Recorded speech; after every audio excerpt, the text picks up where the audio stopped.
What's up, everybody? Welcome back to the In the Dome podcast, the Dustin Wolf Show podcast. He's back podcast. Did he ever leave? He had what? One bad game? Really only one, and then he was banished for like a week and a half. Fuck, You sit on the bench. You sit on the bench and you think about how much you sucked. What a frustrating week of hockey that was. Ends on a good note, but I was pretty grumpy all week. There's a lot of discussion around this all week long. My favorite thing was I argued pretty hard for about 8 hours once they announced Vladar was starting against the Bolts in the morning until game time. I argued and argued and argued and fought and fighted and fought. And my blood was boiling all day long. And I'm just like, fuck this, man. I hope they get ass whooped tonight. Yeah, same. I was like, I think we're going to get drubbed today. This head coach just wants to play Vladar every single fucking game. Give me a fucking break. Lets in 8 goals. Followed up by a Wolf shutout. Did I go back online and say, see, I told you stupid idiots so? No. No, I never Take do the higher that. ground. I wait for the podcast for that. I wait for like 2 to 3 years from now when everything we've been complaining about and talking about becomes like just normal truth. Even though at the time when we were saying it, everyone was like, no, you don't understand. Blah, blah, blah, blah. No, Chuck's not worth 8 million. Chuck's not worth 8 million, 9 million. Lock him up long term. He's not going to. He's not captain material. Sam Bennett's never going to go into anything. He is what he is. Sure. Okay. Chuck's not captain material. Brad knows what he's doing. 3 years later, everything we said has come home to roost. So listen to what we say when we say play Wolf. You know what we're talking about. Well, let's get into the debate because we'll cover the week at hand. It's funny because we always look at the next week coming up. There's Nashville, Tampa, Florida. This next week we got Ottawa and Chicago. Is there just 2 more games left? They play Boston on Tuesday. Oh yeah, Boston, Ottawa, Chicago. Boston's struggling. So you're sitting there and you're like, well, they play some shitty teams. Maybe they'll get some wins. No, more likely they'll beat the good ones and lose to the bad ones. That's what they always do. Sure enough, they beat the Stanley Cup champions. Shut them out on home ice. Why are we so good at home and suck so bad on the road? This week was a perfect microcosm of kind of like the season and just being a Flames fan in general, right? It's just like, we suck, we're good. We suck, we're good. You get shit canned by Dallas. You have a nice rebound performance against Nashville on the road. Then you get absolutely clobbered by Tampa. Then you shut out and smother the Cup champs. Nobody knows. It was a great game last night. Like the Florida Panthers, they're probably going through a little bit of a dry spell right now. It's totally natural for teams to do this throughout an 82-game season. Barkov's out.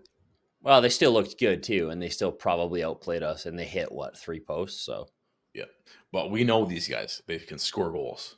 Like that's their MO. And to keep it pretty low event against a team like that, and have Dustin Wolf just look solid all night long again, and get his second shutout of the year, right after they throw a stat on there that he's got he's probably first now overall. He's first now, yeah. First in home save percentage in the entire league. First overall in home save percentage in the entire league. And you got fans arguing that Vladar should be getting the starts. Just blows my friggin' mind. What's the argument? I don't understand. Is it still like, we got to be careful with Wolf. We got this, we got that. What's the gist of the online argument for this?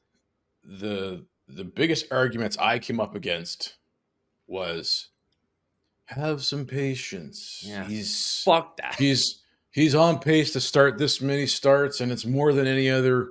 What somebody threw was it? Danny Austin wrote an article that at his age he's getting more starts than anybody the other goaltender in the league at his age.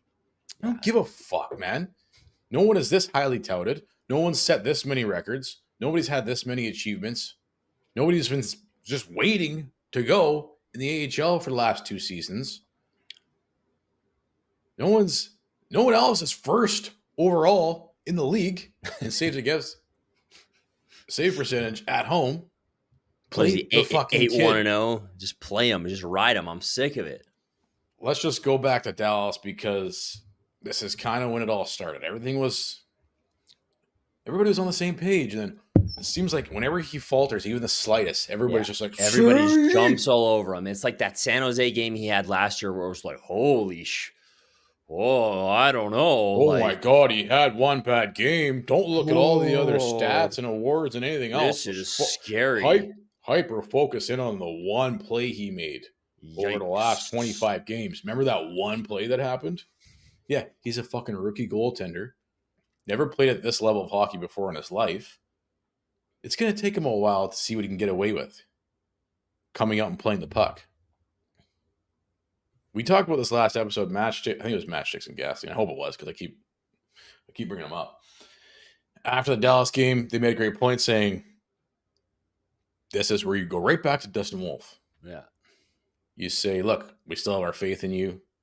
Go out there and play a better game. Instead, he sits for the next 2. Or was it 3? Oh, he sat 2. against Pitt, and then but I get the sense, and maybe I'm wrong, but do you get the sense that the way Huska's been operating and deploying his roster this season, it's almost like Huska can't wait for any reason, any excuse to give Vladar starts over Wolf. Oh, yeah, 100%. I agree. I get that sense. It's just like he likes Vladar because he's older. He's a vet. Well, and even the season opener, I remember you were like in training camp, we were talking about it, and you're like, I think they're leaning Vladar starter. I was like, are you insane? Like, no chance. Sure as shit. Yep. So they started the season as Vladar starting goaltender until Dustin Wolf took it away from him during that 2-week stretch when he was just absolutely a brick wall. Then he has one faltered game, and then all of a sudden, like, better put back Vladar's starter again. Thank God. That's the sense, I guess. Yeah, me too. And I feel the default is to just defer to the veteran guy, which is a pretty common thing with a lot of these coaches, right? But like you're saying, like, who gives a shit? Wolf goes 8 games in November, 5-2, .925 save percentage, gets a shutout, on fire. Then it's like, well, 3 in a row. He loses. He wasn't great in Columbus. He faltered in Dallas, and it was like, that was a tough one. The best thing, like you said, to do for him would have been just like get right back on the horse. And I think that's what's most frustrating for people like us looking at the Vladar starts is that it seems that the focus is more on like, hey, we need to like squeeze out some points rather than worry about like player development. Yeah. You know what I mean? Everything is being done to gotta have best chance to win tonight, which is also false generally. But right, he's been the better goaltender. Compare all. Oh, dude, it hasn't even been close. It's been, and I know Vladar's been fine, but I just don't understand the arguments that you've been having and people are putting forth. I was like, you gotta start. Vladar's been great. What are you talking about? We gotta be Vladar. He's been like a backup goalie level, and Wolf has been fucking awesome. And the only reason the Flames are still what? I think they're tied in points for a wild card spot. Obviously not by points percentage. They're tied with Vancouver with 35 points. Only a point back of Colorado. And the only reason is because Dustin Wolf has been a beast. They can't score. They've scored 4 goals in a game like twice the entire year. The only reason we're even in this position is because Dustin Wolf has been unbelievable all year. Minus that one game. Fucking play him. I'm sick of waiting. I'm sick. There's no patience. Let's go here. What are we doing? Yeah. What are we doing? That's my question. What are we doing here? Right? We've been fucking patient. For 3 seasons. We've been more than patient. Like, give me the kid already. Why are you depriving me of this? We talked about this last night on Afterburner where it's just like, release the reins. The reins are still like, ooh. We've still got like, ooh. oh, gotta be careful. And that's some of the Oh, argument I see. bad game. We don't want to play him. That's some of the argument I see still is from other fans. It's just like, no, it's better if he doesn't play. It's better for him. I don't It's like him sitting on the bench and watching is better for him. It's better. How is it better? Learn more, you know. He's gonna learn more because he doesn't want to get like scared or lose his confidence playing. Oh, practice one time a week. That's the best time to get better if you're a backup. Yeah, work on your game. It's like the argument kind of last year when it was like he was in the AHL, up and down, up, down, up, down. Oh, it's good. It's best place for him. That's where he should. Yeah. It's like like not playing in the highest at the NHL level is what's no for him. Yeah, like give me a fucking break. Name me the top 10 players in the AHL. Nobody fucking cares. It's not where you go to get better. Well, it's not when you go to get better when you're one of the best goalies in the world. Is it? Especially when you've been there for 2, 3, 4, 5, 10 fucking years already. And that's the thing, is just like, how are we even having this argument? Yeah. The guy has some of the best stats league-wide. He's in the Calder conversation. Well, you see, and he's not even in the Calder conversation, which he's in the Vezina. He's in the Vezina conversation. I mean, not really in earn it with like the top guys, but he's definitely been a top 10. He's in the top 10. He's been a top 10 goalie in the league, and I don't think that's even debatable. 8-0-1 at home. Obviously, he's struggled a bit on the road, but he's top 10 in virtually every stat you'd look at. Goals saved above expected. He's been great. Don't want to rush it. We're still playing this game. Hey, don't rush it though, okay? Where does this come from? What prospect have? And he's 23 also, by the way. You know, I think. Well, hey, in this Calgary Flames organization, you peak around 32, so we don't want to rush this. Yeah, it's like what? Oh, we don't want to rush. We're going to wait till he's like 40, and then we can really just like take the reins 25, 26. That's really when we want to give him the starting role, because, you know, we don't want him to lose his confidence until then. Yeah, they're so worried about confidence, confidence this, confidence that. I've said this for years. It's like, I don't think Dustin Wolf has any issue with confidence. I would say what's bad for your confidence is you have a bad game and you have to sit on the bench for 2 weeks after being fucking lights out for a month. That's the thing, man. Any top performing athlete will tell you when they make a mistake in one game, the fucking first thing they want to do is get their stat. You're right back in it. You want to sit and dwell on it. Like that, the fact that he can sit and dwell on it for a week and then come and throw up a shutout performance, that is saying so much. Yeah. Like this is a hell of an athlete, a hell of a competitor. We have a player in our midst here. Like we have a Vezina caliber goaltender in his rookie fucking season, and all signs point to this guy will continue to get better and better. He might be in the Vezina conversation for the next 6 straight years. Oh, absolutely. And I mean, like, I think it's a great point for him to sit on the bench and then come back to be so dialed in against the Stanley Cup champions. And I know they hit a couple posts, but boy, he made some huge saves last night. Well, hey man, like, it doesn't matter posts unless you're clearly beaten. You're like, oh fuck, Huberdeau. Unless it's a Huberdeau post when the net's completely empty.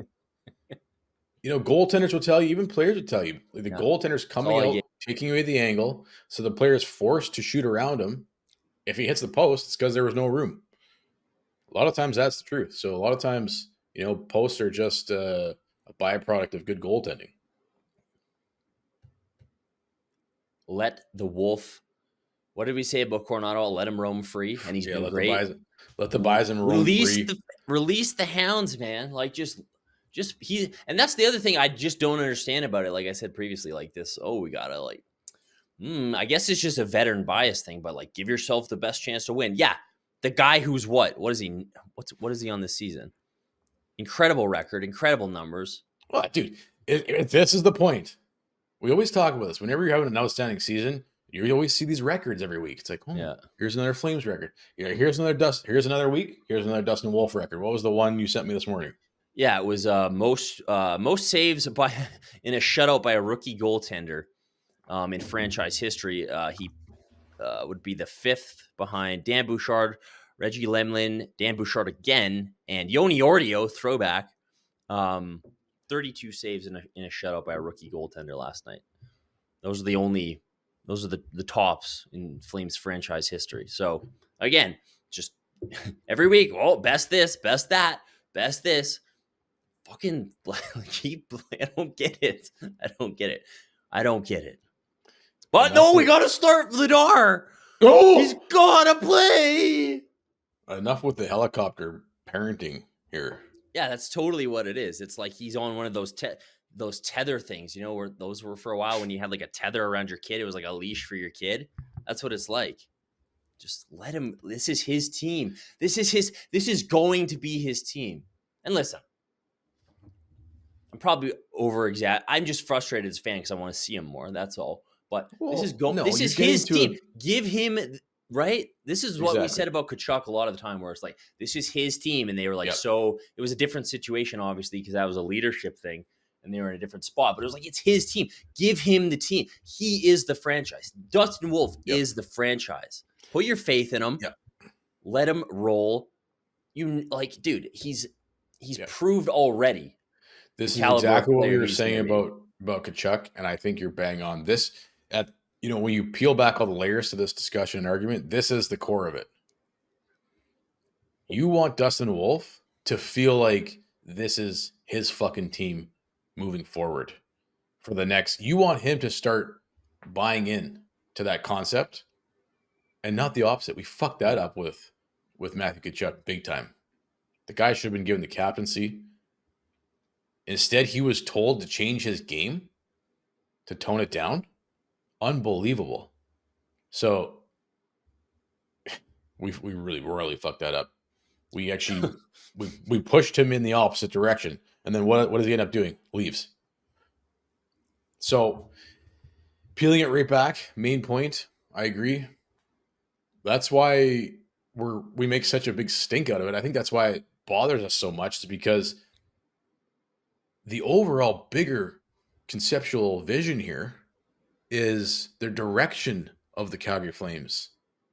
It's not the 2024-25 season. Yeah, it's not the direction into a playoff spot or something. No, it's where we're built. It's what we're building towards. We're in a fucking rebuild. It's called a rebuild. So what are we building? Dustin Wolf is like one of your core foundational pieces moving forward. You want to nurture the fuck out of that. You want to nurture it and you want to develop it so it max development, right? You want that outcome to be he is the best goalie. He is the best player for the Calgary Flames in 2, 3, 4, 5 years. That's good news is I'm convinced there's nothing they can do that will destroy his performance he's on a warpath, bro. And level of play. My only concern, and this is again coming back to this main point, is do not piss him off. Do not create any type of tension between him and the organization. Do not start planting seeds of, do I even want to be here? Is this how I'm going to be treated? They're going to tell me to tone it down. I'm like the only lifeblood. I'm talking about Tkachuk here, obviously. I'm the only lifeblood on this team. I'm the only guy that has a heartbeat every night. I got Lucic over there that's half asleep most nights. They're going to tell me to tone it down. Maybe it's not a good fit here. We already saw it with Coronado earlier on this season. The guy has the best preseason the last 2 seasons of any Flames player. Any player in the league. He was leading scoring in preseason combined. Any player in the league. He looks great to start the season. Every time he goes down to the AHL, he has to score like goals. He obviously belongs on this team. Yet you send him down early, and then his agent starts tweeting, or someone in the agency starts tweeting. The last thing you want to do is create any sort of riff with Wolf and the future of the Calgary Flames. It's like you brought this up. Roll out the fucking red carpet. Dustin Wolf needs to know that we, as an organization, are going to do every fucking possible thing we can to make this guy happy, to have this guy have a successful, long-tenured career as a Calgary Flame. That's what this is all about. I don't give a fuck about Dan Vladar. And it's about winning sure, I do as a human, but like as a Calgary Flames fan and the future of my team, this is not what this is about. Well, and it's about winning, obviously winning a Stanley Cup. Like Right? when I'm That's having the other these, thing is when we're it's having like, these arguments with people who are like, "Oh, Wolf, he's not," but like, do you want to watch him go?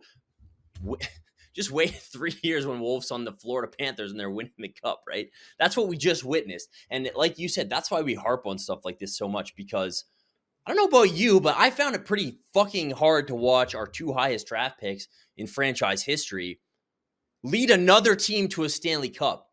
yeah, I had to beat the fucking Oilers in 7 games. We had to watch that. And as much as we enjoyed watching them beat the Oilers, it was like, fuck, man. How did this happen? Especially when we're fucking trying to sound the warning, the alarm bells when we're mismanaging these 2 players. But So that's the other thing is it's like you're arguing with fans and like, well, you guys are never satisfied. What yeah, are we supposed to be satisfied with? Finishing mid every season? I'm Three, satisfied with 3 2 playoff playoff round wins. wins? And 3 playoff round wins in the last yeah. 20 years? Oh, you're never satisfied. Get over it.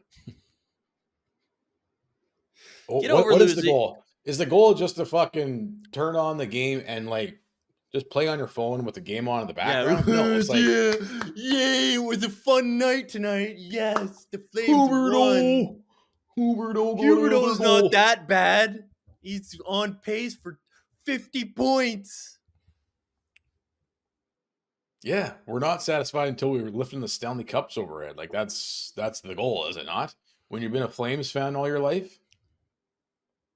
Well, in like fuck. something we've kind of been doing with this new management group, and everybody's been doing this, but they're kind of like for whatever reason maybe a bit more blind to the prospect player development side of it, is we've been judging Conroy and his staff and kind of looking at, are they going to fall into the same pitfalls that led to the ultimate destruction of the last management group, right? Whether that's signing players who are like, to steal Jay Feaster term, like post Apex players to big, huge, long deals. Like we were all very worried they were going to do that with Lindholm and all these other guys. And we are all very relieved when they, whether by their own choice or the player's choice, didn't make those decisions. Were they going to let expiring assets just go to waste and not turn them into anything? And they didn't, right? So we're judging this current group, but not even judging. We're looking at the actions of this current management group through the lens of like, hey, don't make the mistakes that led us to this situation that the previous regime did.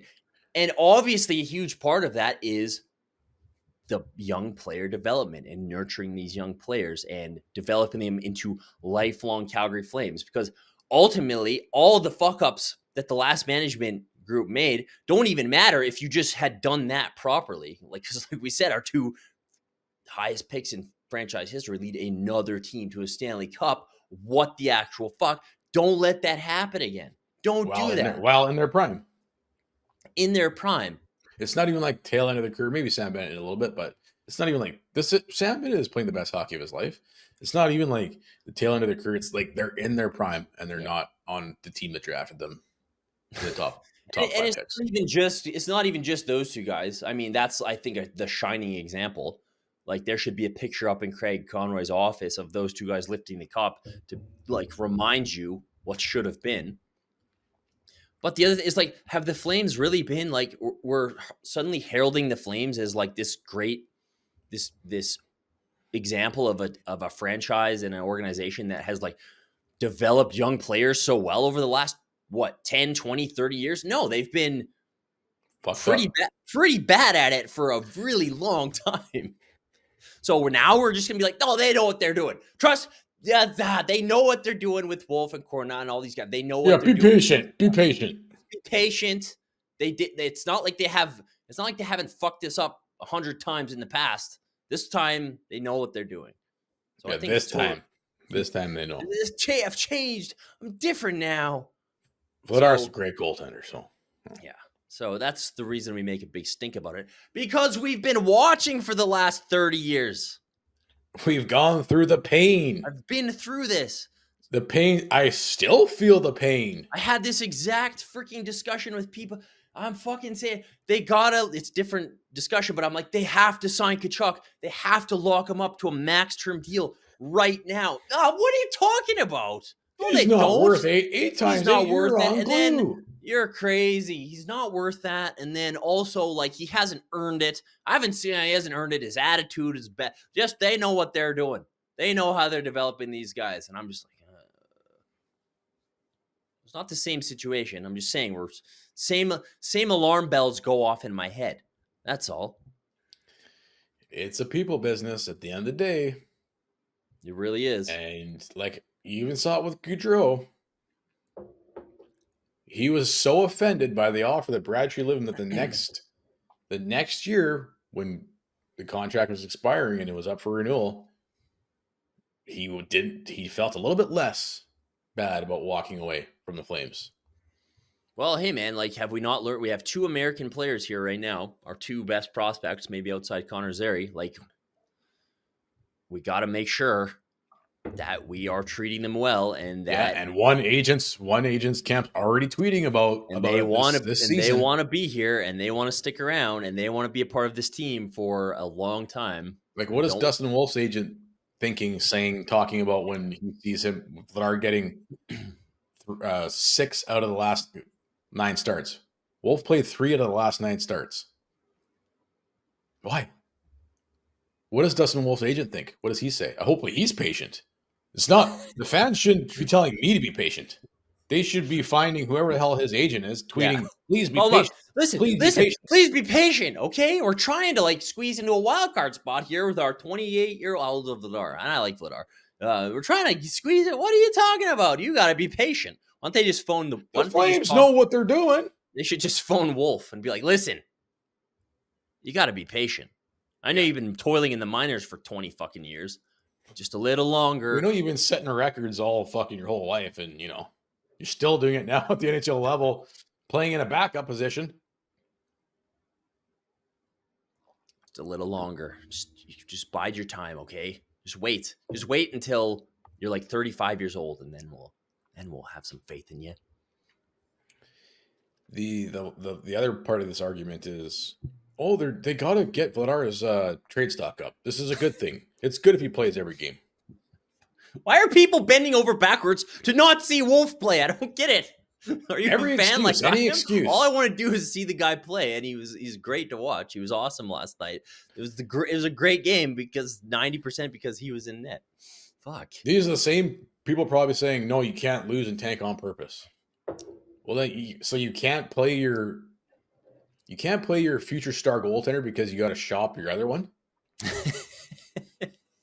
And then he fucking lets in 8 goals. Well, like, how's that trade stock looking right now after the 8-3 loss? Just play him like 10, 20 more games. A little bit worse than it was the week before. Just play Wolf after the trade deadline. We'll be fine. But, you know, we brought this up on Afterburner last night. He is on an expiring deal at the end of the season. You feel like that is in the works? I mean, we talked about it last night. Vladar is now injured. He's day-to-day. Cooley gets called up. We might see Cooley get an NHL game. Maybe it's a blessing in disguise that Vladar is surprised Cooley didn't start last night, to be honest. Oh, shit, eh? Maybe it's a blessing in disguise that Vladar is sidelined for a bit. We might get a look at Cooley. Maybe Cooley looks great, and Connie feels a lot more comfortable with just rolling with Wolf and Cooley moving forward. But I don't know. Do you think Connie is trying to shop actively Vladar and intends on trading him at the end of the season? Well, I imagine he's shopping everybody. Because I get the feeling where it's kind of like the same thing with the coaches.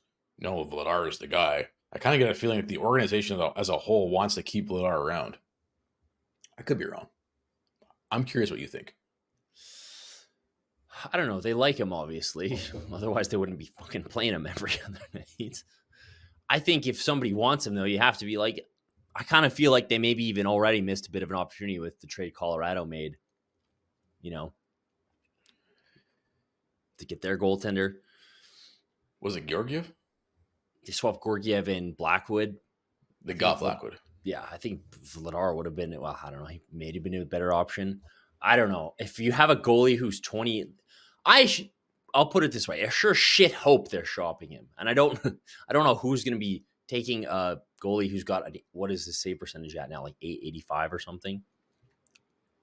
But all I really care about is seeing Wolf and Wolf having more opportunities. So I sure hope they're shopping him. Whether they are, I think they are. I would say Conroy's open to everything. I don't know if he would be actively like shopping him, but I think he would absolutely for sure be listening. A guy on an expiring deal, we know that those are the kind of trades Craig is looking to make. Bet365, the world's largest sports betting platform. Open an account with Bet365 today and bet on a huge range of markets. Download the app today. Use code NATION when you sign up. Whatever the moment, it's never ordinary at Bet365. Anytime goal scorers this week. So we got Boston. I don't know. Yeah, probably Lindholm. He is slumping and playing a four. And let's go. Okay, apparently he got hurt. Is he injured? So he didn't Zadorov? play. Definitely. Zadorov will probably get a goal. Probably get like a hat trick or something. Remember when he had that hat trick? So Lindholm didn't he exited the game the other night, so upper body injury. Sounds like he might not play tomorrow, which would be kind of a bummer because it'd be his first game back, and it'd be cool to give him a good ovation. But if he was playing, he'd. Is he? I think so. Maybe he will. Yeah, we had good times. Yeah, but it's gonna be mid. It's just like, yeah, bro, you checked out, left us hanging. Although you did us a solid by not exactly like, dude. Yeah, we owe it to him. He should get a standing O for not signing here. Are you kidding me? 100%. Can you imagine having him and Huberdeau on the books for the next 25 years, putting up a 50-game clip? Although maybe people probably wouldn't even be critical. Oh, he's got 50 points. Oh, that's like Huberdeau. It's just like special needs kid. It's like does the bare minimum. All he has to do is score a goal every 3 games, or like every 3 weeks, and he's doing good, guys. Leave him alone. Yeah, that brutal giveaway against Tampa. I'm sorry, dude. It was funny because he's been okay, but it's just everything he does makes me laugh. He's been playing well. Him and Kadri have some nice chemistry there with somehow. I don't know where that came from, but maybe it's just the possible. It must just be possible effect. Possible effect. But it's funny because we are very well known to be Huberdeau. I'm not going to say haters. We're not haters. We're just like, we make fun of him a lot. He makes $10.5 million. Dude, if the guy made $3 million, I would.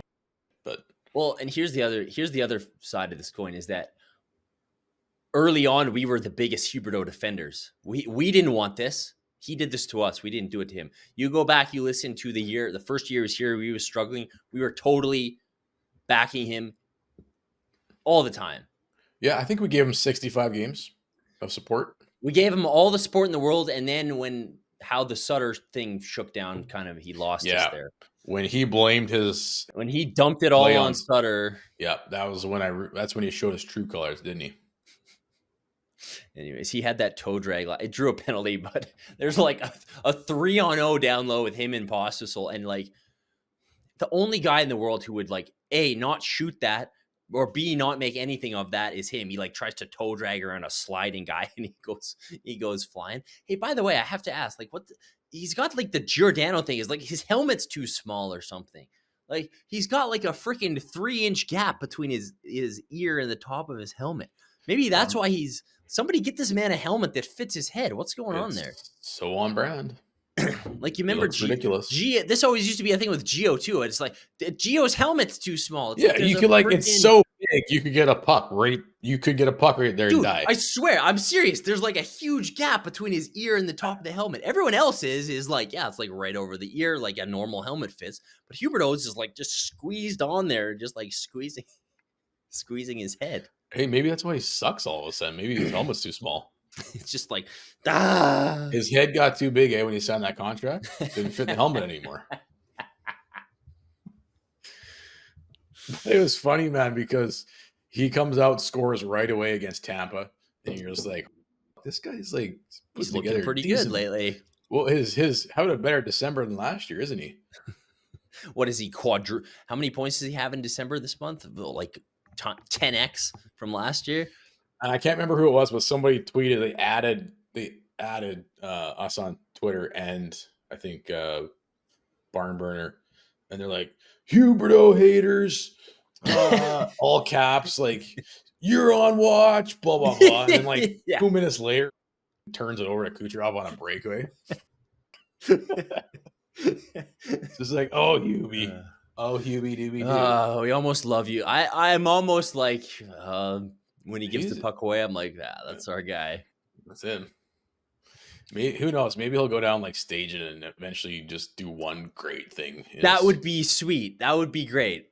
Yeah, like it. Could you Like when no, because we're stuck with this guy. Maybe in the final year or 2 years of his contract. what, In 7 years from now? 2030, 2030. If we're maybe still 20, doing this show at that time, I have to question. maybe my in life. 2030 he'll score us a big playoff goal. Eh? It'll all be worth it, and we'll win a playoff round. It'll be that's his legacy. That's how I want to remember the guy. I hope so, for his sake. So please make that happen, Huey. All right, you got Boston, you got the Sens, and you got Chicago. So we're gonna say Zadorov then. Is there any other Marchand? He seems to always score. Marchand's a good. Who's a Flames killer? I don't know the dude. Anytime I look at we the usually Bruins, beat the Bruins, don't we? We got the Bruins number, I think. yeah, Backlund always seems to play well against the Bruins. Did you see that stat? That Vasilevsky? Is that the goaltender's name? I'm blanking. Vasilevsky. Yeah. He his worst career stats against any team are against the Flames. It's like we always score a lot of goals on them. Well, I remember some of those big Flames Tampa's showdowns in the years where obviously we were both really good. Those are always high scoring affairs, right? It's a shootout.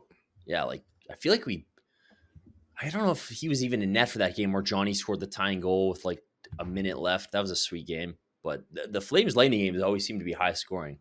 Back when we could score. Okay, I'm taking Zadorov. And then for the Sens, I'll take Stützle. Old Stutzy. I'll go Brady because I feel like he's turning into a Flames killer. And I just love the guy. Check. Yeah, he scored a nice overtime winner. Any former is Hamonic? Is Hamonic still playing? Hamonic's still playing. It was funny. He fought. Did you see that? He fought somebody the other night who's an enforcer. Oh yeah, oh boy. And I watched the highlights in the broadcast. It's like, 2 heavyweights going at it. I'm like, since when Hamonic a heavyweight? Well, dude, remember in the season opener that one year, Dylan Dubé, who shall not be named, he got crushed. Gabranson was playing for Vancouver, I think, and he nailed Dubé. It was Dubé's first game or something, and Hamonic fought Gabranson. Broke his jaw or something, didn't he? Gabranson smashed his face in, obviously. Did he break his jaw? He broke his jaw in game 1 of the season. It was crazy. I remember that. I remember that too, because I remember thinking, I have never been more scared watching a man fight than Gabranson fight. He's scary. He goes rage. But he goes hard. Red. Yeah. Whatever the moment. I'll go Brady, or I'll throw a Hamonic in there. He probably hasn't scored in 50 games, so you're gonna get a double whammy on that one. You know what? He's probably not even available as an option. So if you can get Hamonic as an option, anytime goal scorer, go with that. I think we're doing pretty good on these because you picked Robinson. I think we picked Gensel last week. Scored 3. Hey man, it's a fail-safe strategy. Whatever the moment, it's never ordinary. I bet 6-5. All right, man. So they beat the Preds. This was a good little win, actually. There's always good juju Flames versus Preds in Nashville for some reason. But one of those things. But they come back from 1-0. They come back from 2-1. They come back from 3-2. Huberdeau gets the late game winner. I think Rudy scores in this game. Kadri scores in this game. Pelletier looked good. Pelletier was awesome. Dewar was good. Both got assists. Coronado assists on Enzari, both assist on Huberdeau. Well, that was a great stat line right there when you see that. When you see that Coronado and Zary set up the Huberdeau game winner. On the power play? Yeah, let's go. On the power play. Yeah. They're finally, the power play is looking better. I mean, it couldn't look any worse from what it was. Yeah. So it's not saying a lot, but at least Huberdeau now is parked in front, and he's not the distributor. They got that figured out. Thank God. What is he distributing? Giveaways is what he's distributing when he's just throwing pizzas. Here you go. Yeah. Well, I like Coronado in that like bumper spot because he can create a lot when he just shoots the puck like he did there. I don't know. I thought that was a really good game, and I was watching it with a bit of an attitude because like I was like, yeah, I want to see Wolf, and they just got shit canned in Dallas and stuff. But I thought, like you said, Pelche had a really good game. A lot of the young guys had really nice games.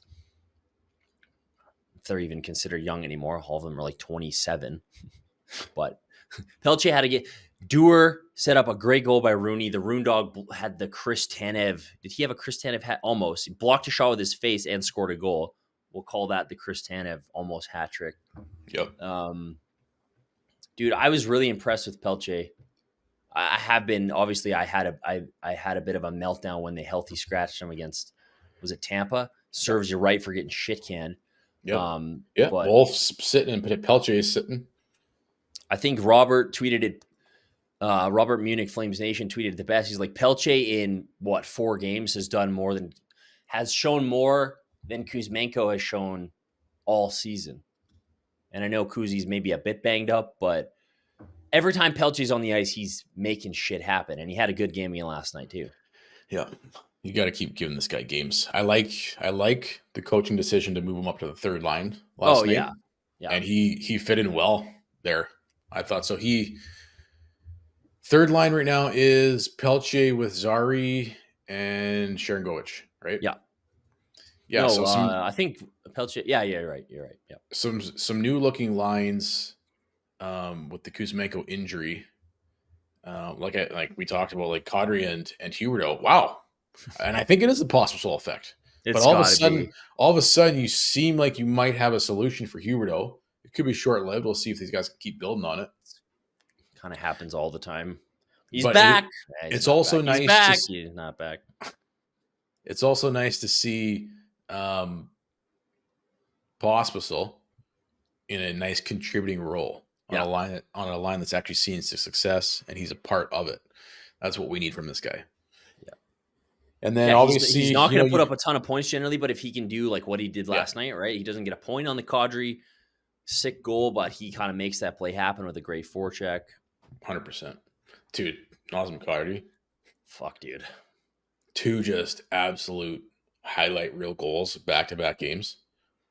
We had the discussion last night on Afterburner. I like the goal against Florida better because that forehand to hard sell backhand back to forehand deke. Spencer Knight's jock strap just hanging in the rafters. Yeah. Like that was so sexy, full speed. Just like, oh my God, that was nice. I like that goal more, but I think the goal against Tampa is a little bit better in terms of the skating skill and ability just to jump over a guy, keep your balance, do a little twirl, and somehow put it in the back of the net. Yeah, somebody tweeted nice. Like if that was old McNeckbeard doing that, that would be like goal of the year. We'd never see the end of that. Oh, both of them. Yeah, but since it's Kadri, it's like, Kadri. You'll see it once. You'll see it once. He scores a pretty nice goal. I liked the Panthers goal last night, dude. That's like I love that hard backhand sell tuck job. Yeah, so nice. Hey man, send that. If I'm Connie, I'm texting that to Brad Tree Living, saying like, hey, like you got a first round pick you want to part with? Because that was a pretty nice goal, and you could have used that against the Red Wings last night. You know, Brad's already keeping fucking tabs. Every time Kadri scores a highlight reel goal, Brad just gets so tunnel vision. He's gonna offer Connie something. Probably won't be worth it, but let's bring that discussion back. Like, this isn't Kadri hate, by the way. Oh, it's love the guy. But how many more years does he have after this? What has he got? 3 after this? Man, time is flying by, dude. It seems just like yesterday we were signing that huge deal. He signed a 7-year deal, right? He's in year 3 of 7, so he's got 4 after this. Excuse me. If you're looking at what he's going to be, you know, what's his value going to be in 4 years? Sure, he's probably a serviceable, third line center at that point. Maybe you want to keep him around. Maybe it makes sense to keep him, or does it make sense to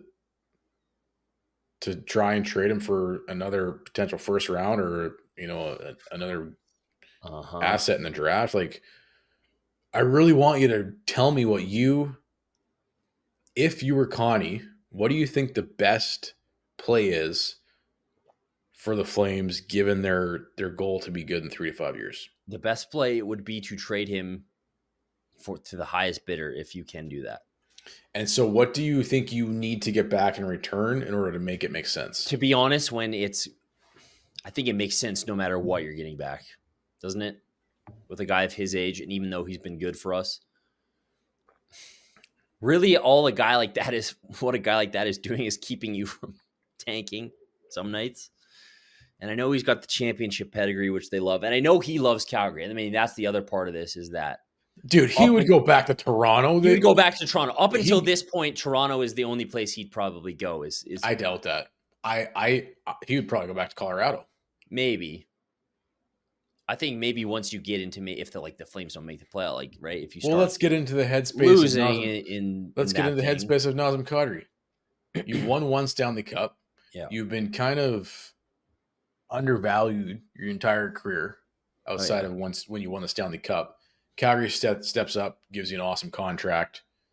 So yes, you want to be loyal to Calgary, but if Calgary's like, well, you know what, Nas, like, if you want to go, we can make it work for us and make sense. Does Kadri really want to stick around? Like, You'd think he'd want to go try and win again, right? Because that's another reason why he signed here. Obviously, you want to secure the bag, and the Flames are the highest bidder, but you got to remember the hype around the team at that time was we had just had one of the best seasons in franchise history, and we lost our two superstars, but it was kind of everyone's understanding that they weren't going to miss a beat. You had the coach of the year. You still had Markstrom, runner-up in Vezina conversation. Huberdeau was coming off 115 points. Kadri legit says we got the best 1-2-3 center lineup in the league. You had, Kadri. You had Lindholm, who was actually down the middle. The defense, you had like the hype around the team at that time. We all forget because it went so awfully awry. But it was like, we're a Stanley Cup favorite, and that's the reason he signed here. I mean, obviously money, but he was sold a bill of goods that we're like a Stanley Cup contender, and he hasn't played a playoff game as a Calgary Flame. Huberdeau can't break 60-point threshold. 60, 55 is his high. My other response to the guy was, don't at me right now. At me when he breaks. Yeah. When he hits 70 points, please. Yeah, I'm sick of hearing that every time he scores a goal or like has a good game. Like he's fucking making you know that play Kucherov made? The Kucherov had 6. Do you have 6 points against us? Fuck. He made that play on the one goal where Backlund's on a every ship is out there. He's making a play. Well, exactly. That's what you want to see. But like the play where he Backlund's on a 2-on-1, Kucherov back check, strips him of the puck, back the other way, score a goal. That's what you want from your. That's what anything north of 10 mil. That's what you should get for anything north of 10 mil these days. But I would throwing up pizzas on the power play to the other team all night long. I would say probably until this point, Kadri hasn't really considered it. But if they continue their losing ways, like this would be a third year not in the playoffs. You know what Nas is like. That guy is competitor number one. Hey, maybe that's what's driving him right now and giving him the motivation. It's like, you know what? I'm going to amp my value up right now and just see if it opens any more doors if the team continues to trend down. Because, like, let's be honest, this team is at least 3 years out from being a playoff team. And that's Dustin Wolf can go on and continue playing. You gotta be patient.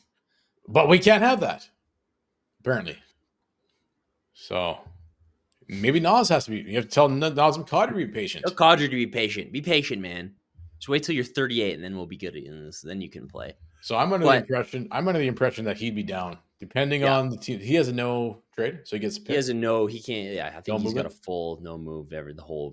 So he would have to okay it, which is fine by me. But I guess that kind of diminishes your return in an aspect. Well, but then you don't have to trade him. So I think the point being is 2 years ago, even though like he was fucking awesome last year, the first year he was here was, even though I thought he was okay, it wasn't a disaster. What's like between okay and a disaster? It was like Mid. Howard, you're probably not going to like, right? You were looking at Man. that contract and being like, oh shit, how are you going to move that? That's going to be tough for the next 6 years. And then he has a good year again, and all of a sudden everyone's like, well, you can't trade him. See, this is the conundrum the Flames, like a lot of people fall into, is like, Yep. how are you ever going to move that? Then the player plays well, and you're like, well, you can't trade him now. He's I got to keep him now. Yes, no, you trade him now. Yep. You have to, like, now is the time. People want him now. Get rid of it, even though he's been good. Like, what are we doing here? We want to get assets. Like, I just always go back to last year, all the trades we made, where it's like, do you like having what you got for Lindholm? Do you like the Misa Greedon picks, Brustevich? Do you like that? I like that.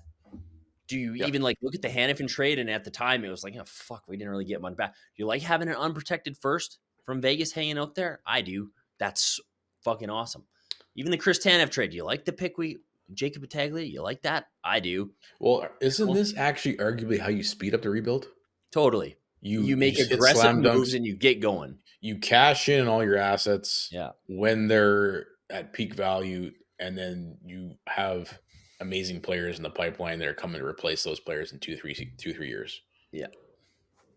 So do you want, sure, Kadri's been good and they like him and all that, but and the thing is, you got to remember where you were at 2 years ago. It was like, could we even ever get rid of it? Like, oh man. Well, that's what it was like with Markstrom. Remember the season before? Exactly. Yeah, it was like, holy fuck, how are we ever going to trade this? Nobody's taking Markstrom, and then he played really well, and there was a contingent of people like, oh, I can't trade him now. It's like, yeah, this is the best time to trade him, actually. And you can argue they maybe kind of fumbled, like waiting too long, and he tanked at the end of the season, and they didn't trade him when his value was like actually at least perceived pretty high. So I think they tried though. Yeah, because positive they tried. They ended up, I think, getting more than. But again, you end up doing really well in that deal, right? Yeah. You got a first and Kevin Ball, who's been really solid. I don't think a first was on the table at trade deadline. No. And I think Fitzgerald, Connie called his bluff, and then Fitzgerald came back in the offseason and said, okay, here's your fucking first. Fitzy had a big pouty pants about it. Fitzy threw a Fitzy. Yeah. So if Brad Treliving wants Nazem Kadri, which we know he loves the guy, he's tried to acquire him 600 times, you got to make it happen. He would be a good fit in Toronto, would he not? No, he might push Toronto over the edge. Totally. And I think it makes sense. Totally makes sense. And I think obviously Leafs fans love the guy and still they're on board. Hey, if you're in the Eastern Conference out east and all you're seeing is highlights and you're not watching the entire 60 minutes, you're not seeing the overtime shift 1 minute with him and Huberdeau, can you get the puck out of the end? All you're seeing is these highlight reel goals. You're seeing these highlight reel goals night after night. This is when you peak, trade him to the east. Exactly. You're asleep for when he turns the puck over in overtime and loses the game. Well, and that's the other thing too, is like nothing about keeping him makes sense at all if you can trade him. So why do it then? And the reason why is because when you want to be competitive, you could turn him into someone else that can help you better in that window, right? So do it now. You should have done it maybe last year when he was like putting up, he had 80 points last year, almost 75 points. Get moving. And I mean, if you're Toronto, I think now's the time to go all in. Like, 100%. The Rangers look like shit.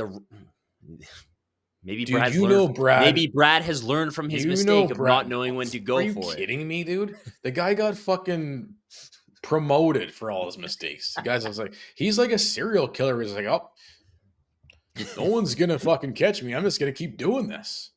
That's what they do. Oh, I can get away with it. Oh, okay. I might as well just keep on blowing the future of this organization now. But they look good. Their goaltending has been good. Florida, maybe you can take advantage of them being kind of tired. Boston hasn't been particularly great this year. Like teams like Washington, look like if you're the Leafs, now is the time to go for it.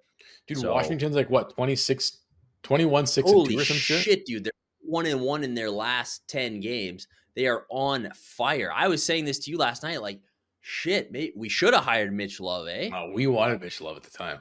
I was being like super lame about it though. If you remember, I was like, no, I like Huska because like he's like defense first and he's like learned under Sutter. I was weirdly like the Huska apologist at that time. What the fuck's wrong with me? I don't know. I go back and forth with Huska all the time, but Yeah, this me the too. Wolf, the Vladar Wolf thing is what The lineup keeps. decision thing drives me nuts. Like Yeah, but he does like to his credit at the point where I'm ready to like blow my lid. Like that's when he like kind of exactly. adjusts. So it's like Yeah. he gets me to the point of being like, why the fuck are you scratching Pelche, you stupid idiot, writing in your dumb notepad? And then Pelche's on the third line where he should be. And I'm like, okay, yeah, that's the right move.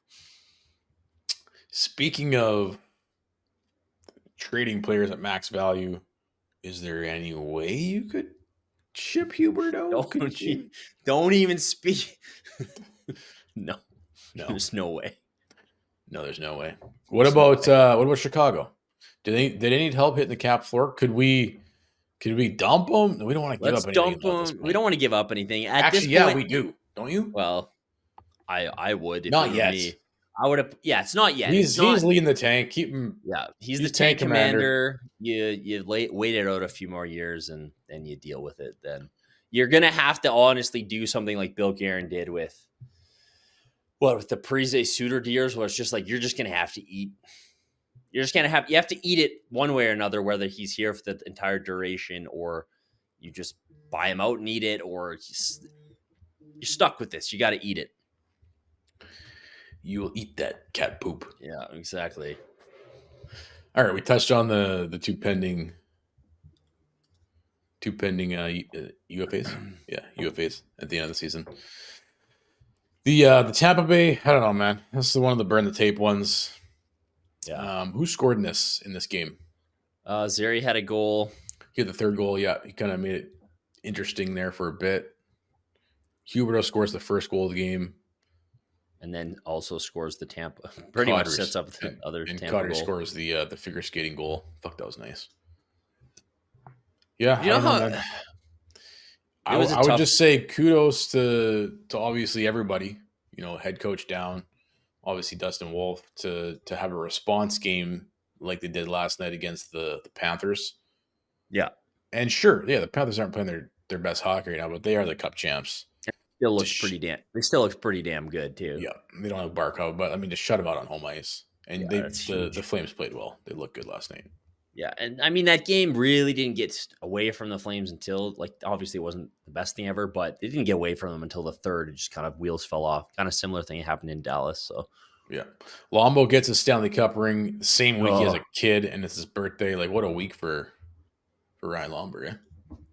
That was awesome seeing. He's such a beauty, hey? Couldn't happen to a better guy. Dude, he's the best. He's awesome. He's the best. And then you see the video. Fuck, dude, those videos. It's like Chucky and Bennett and Lomberg all just sitting there with their cup rings. Fuck, dude. It's like, hey, get over it, man. Be patient. How do you not look at that and want to blow your brains? I'm just watching. It's just like they're even in Calgary too, right? Did they gave it to me in Calgary? It's like three guys who should have won the cup with the Flames. Exactly. Yeah, well. Yeah, just forget about it though. Yeah, I'll forget about it. Yeah. It's not like you know, we're banging the drum that we got to avoid this from ever happening, and then it happens. And now you have to shut up about it. Now you just got to watch it. Watch it.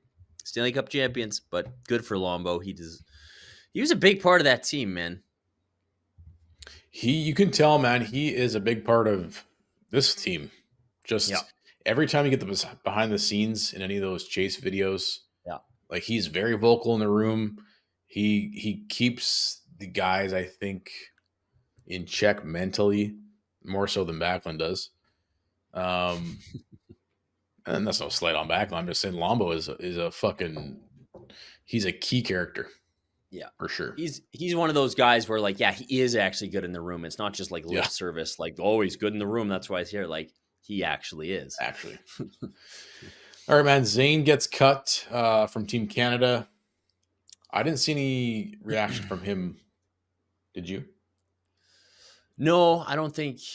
It's I disappointing, mean, it obviously, was but not disappointing, and I not think super surprising. But most people expected it. yeah, You know, like you're a late invite, you're an injury invite. Obviously, he didn't really get the chance to show his stuff too much, and I don't know from this. hopefully he just uses Yeah, this just as this is fuel. good. Fuel, let it fuel you, bro, and I think it will, and I think he'll be a big part of that team probably next year. So let's cover the rest of the prospects here. I know man, this is fun, eh? And you actually have Again, it's totally fun, right? Like that's why I say, like when you think about, oh, we can't trade Kyle. Like, yeah, you can trade you these can't guys. trade him now. He's You can scoring trade highlight reel goals. you can trade everyone, and it's awesome to have all these kids. It's it's the best. It's the best to be like, oh, who's fucking lighting it up this week? Because it's always a different guy Yeah, every week. Henry Muse this week, Ottawa 67s, had a 4-assist game against Barrie. Had 7 points in his last 3 games. nice. And like 12, 13 points in his last 5 or 6 games. Guy has been absolutely on fire. Like imagine if even 2 of these guys work out between like Brstevich, Muse, Parek, Poirier. or Poirier, Etienne Morin, who I think he set the Moncton Wildcats franchise record for points by a defenseman this week. Like, just imagine if like even 2 of those guys work out. Like, we have cornered the market on the blue line, man. It's crazy. You know his name I haven't heard too much this season? I know you brought him up on the last podcast, but Andrew Basha. He was injured there for a bit. He was injured. He's just recently returned to the lineup for Medicine Hat. I think they come. Medicine Hat comes to Calgary later next year, I guess. I'm definitely going to catch that game. But yeah, he's back from an injury now. The Wranglers are still doing well. They're top of the AHL as well, right? Dude. There was Stromgren has having a good season. Obviously, Karen's Get him up here, man. Look, Dewar and Pelletier are both doing it for me on a nightly basis. Obviously, there's not much more room to see anybody else at the time, but so they'll have to. There's something Make some room. There's something they're going to have to manage the waiver aspect, right? Well, they've been sending Dewar and Pelletier up and down to so they can play. Is it a time? It's an amount of days thing, or it's games? It's amount of days or games. It's like either comes first. Generally, is the way it goes. Okay, so the play will be they can't play unless they want to keep them up for the rest of the season, right? Which, let's be honest, Pelletier should probably stay up with the club. Yeah, he should have started with the club. He should stay up with the club. But how are you? But it just gives them a little more time, and it's also like a cap thing, isn't it? Like a cap accrual thing. They gain, not that they need it because they have $10 jillion.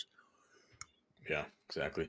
But it just means they can it gives them more flexibility with waivers and stuff. So if they can send them both down before this, whatever the games or days is. This is really it's a Ryan Pike question, but they can send them back down without having to clear waivers before then, and then they could call one of these other guys up, Karen's and Stromgren. Is that kind of what we're anticipating seeing?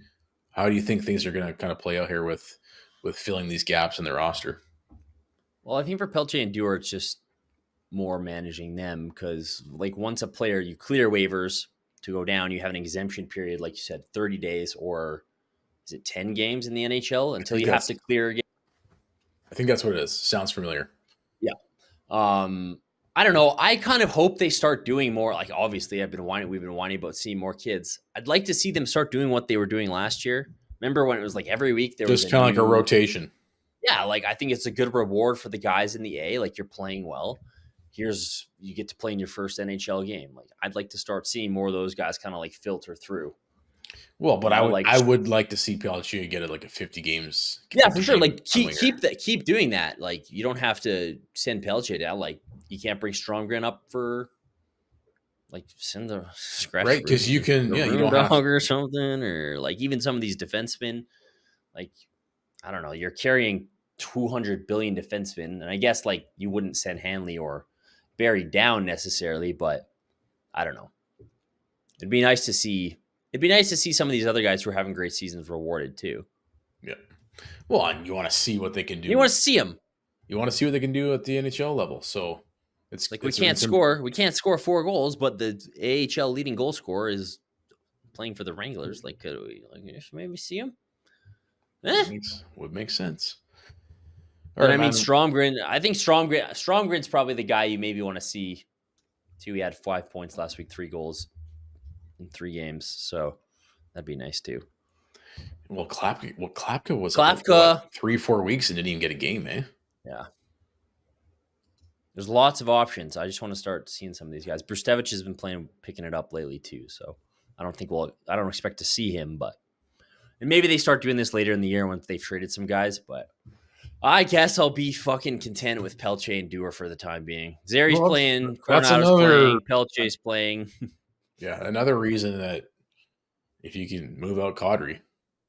Exactly. I think that's one of the main There's room to play with. We got these other guys that are kind of knocking at the door. Yeah. We got to see what they're like. We got to know if they're going to be part of the puzzle piece in the next 2-3 seasons. So like Karen's, like he's having an outstanding season. You might as well see what that equates to at the NHL level now. Why not? All right, man. Bruins, Senators, and Chicago before the Christmas break. Lindholm and Zadorov make their return to Calgary. Like you said, Brady Tkachuk's always ready to play. He's a good player. Bedard's not having that great of a season, though, eh? Well, I guess he's only got 6 goals. I don't know. Chicago's tough to watch. I saw a highlight pack the other night. Rick Ball's calling their games. Man, he's the best. The new guy's really good, though.